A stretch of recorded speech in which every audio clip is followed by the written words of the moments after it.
মাধুরী ছোট্ট গ্রামে বড় হওয়া এক মেয়ে যার পরিবার ছিল অনেকটাই রক্ষণশীল। তার পরিবার বিশ্বাস করত মেয়েদের প্রধান দায়িত্ব হল পরিবার ও সংসার সামলানো। মাধুরী কিন্তু অন্যরকম চিন্তা করত। সে পড়াশোনা ভালোবাসত, শিক্ষক হওয়ার স্বপ্ন দেখত এবং অন্যদের শিক্ষার আলো দিয়ে আলোকিত করতে চেয়েছিল। মাধুরীর বাবা মা তাকে কলেজে ভর্তি করায় ঠিকই, তবে তাদের চিন্তা ছিল মেয়েকে দ্রুত বিয়ে দেয়া। গ্রামের মানুষজনও প্রায়ই তার বাবা মাকে বলত, মেয়ে বড় হচ্ছে, তাড়াতাড়ি বিয়ে দিয়ে দাও, না হলে ভালো পাত্র পাবে না। কি মাধুরী জানত পরিবারের জন্য তার অনেক দায়িত্ব আছে, কিন্তু তার নিজের জীবনেও সে কিছু করতে চায়। সে শিক্ষিত হয়ে নিজের পায়ে দাঁড়াতে চেয়েছিল। কলেজে দ্বিতীয় বর্ষে পড়ার সময় মাধুরীর জন্য একটি বিয়ের প্রস্তাব আসে। ছেলেটি শহরের সরকারি চাকরি করে, পরিবারের অবস্থাও ভালো। মাধুরীর মা বাবা এতে খুব খুশি হন এবং বিয়ের জন্য রাজি হয়ে যান। মাধুরী প্রথমে বিয়েতে আপত্তি করে, কারণ তার পড়াশোনা তখনও শেষ হয়নি। কিন্তু তার মা বাবা বোঝায় বিয়ের পরে পড়াশোনা চালিয়ে যেতে পারবে এবং পরিবারও সবসময় তাকে সমর্থন করবে। মাধুরী কিছুটা দ্বিধায় পড়ে যায়। একদিকে তার স্বপ্ন আর অন্যদিকে পরিবারের কথা।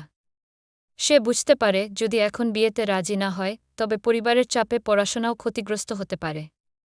অনেক চিন্তা করে সে বিয়েতে সম্মতি দেয় এবং বিশ্বাস করে যে তার স্বামী এবং নতুন পরিবার তাকে পড়াশোনায় সহায়তা করবে। বিয়ের পরের দিনগুলোতে মাধুরী বুঝতে পারে পরিস্থিতি আসলে তার ভাবনার মতো নয়। তার শ্বশুরবাড়িতে সবাই আশা করে যে মাধুরী বাড়ির সমস্ত কাজ করবে এবং ঘরের বউ হিসাবে দায়িত্ব পালন করবে। যখন সে তার পড়াশোনার কথা বলে তখন কেউ গুরুত্ব দেয় না। তারা মনে করে বিয়ের পর মেয়েদের প্রথম দায়িত্ব সংসার সামলানো। তার স্বামীও তাকে পড়াশোনার ব্যাপারে খুব একটা উৎসাহ দেয় না, বরং চায় মাধুরী সংসারে পুরোপুরি মনোযোগ দিক। মাধুরী ধীরে ধীরে বুঝতে পারে যে তার স্বপ্ন এবং দায়িত্বের মধ্যে বিশাল পার্থক্য রয়েছে। একদিকে সংসারের চাহিদা আর অন্যদিকে নিজের ভবিষ্যৎ গড়ার আকাঙ্ক্ষা।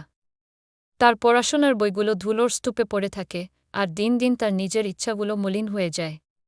কিছুদিন পর মাধুরীর জীবনে একটা বড় পরিবর্তন আসে। একদিন তার পুরনো কলেজের বন্ধুদের সঙ্গে কথা বলতে গিয়ে সে জানতে পারে তার অনেক বন্ধুই উচ্চশিক্ষা শেষ করে ক্যারিয়ারে এগিয়ে গেছে। তাদের কথা শুনে মাধুরীর ভেতরে পুরনো আগ্রহটা আবার জেগে ওঠে। সে উপলব্ধি করে সংসারের দায়িত্ব পালন করা গুরুত্বপূর্ণ হলেও তার নিজের স্বপ্নকে পুরোপুরি বাদ দেওয়া উচিত নয়। মাধুরী ঠিক করে সে আবার পড়াশোনায় ফিরবে এবং শিক্ষিকা হওয়ার স্বপ্ন পূরণ করবে। সে তার স্বামী ও শ্বশুরবাড়ির লোকজনকে বোঝানোর চেষ্টা করে এবং অবশেষে তাদের কাছ থেকে সমর্থন পায়। সংসারের দায়িত্বের পাশাপাশি প্রতিদিন একটু একটু করে সময় বের করে সে আবার কলেজে পড়াশোনা শুরু করে। মাধুরী নিজের সাহস আর একাগ্রতার মাধ্যমে ধীরে ধীরে তার স্বপ্নের দিকে এগিয়ে যেতে থাকে। সংসার ও পড়াশোনার মধ্যে ভারসাম্য বজায় রেখে সে সফলতার সঙ্গে তার শিক্ষা শেষ করে।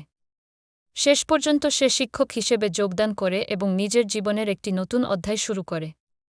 তার শ্বশুরবাড়িও ধীরে ধীরে তার স্বপ্নকে সম্মান করতে শেখে, আর তার স্বামীও তাকে সমর্থন করতে থাকে।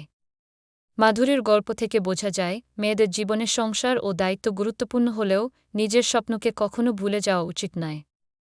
সমাজ বা পরিবারের চাপের মধ্যে থেকেও